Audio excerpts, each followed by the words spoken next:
Hello guys, in this video I'm going to show you how to manage the notifications in Libby. The first thing you need to do is enter the app.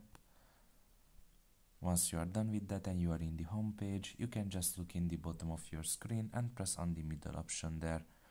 After that, press on notifications, and here you can manage them. You can see the loan expiring, loan expired, hold ready and everything else, and you can just manage them by just tapping on the checkmark symbol, and you can see it's red, orange or green depending on the state of it, and you can just manage them like that.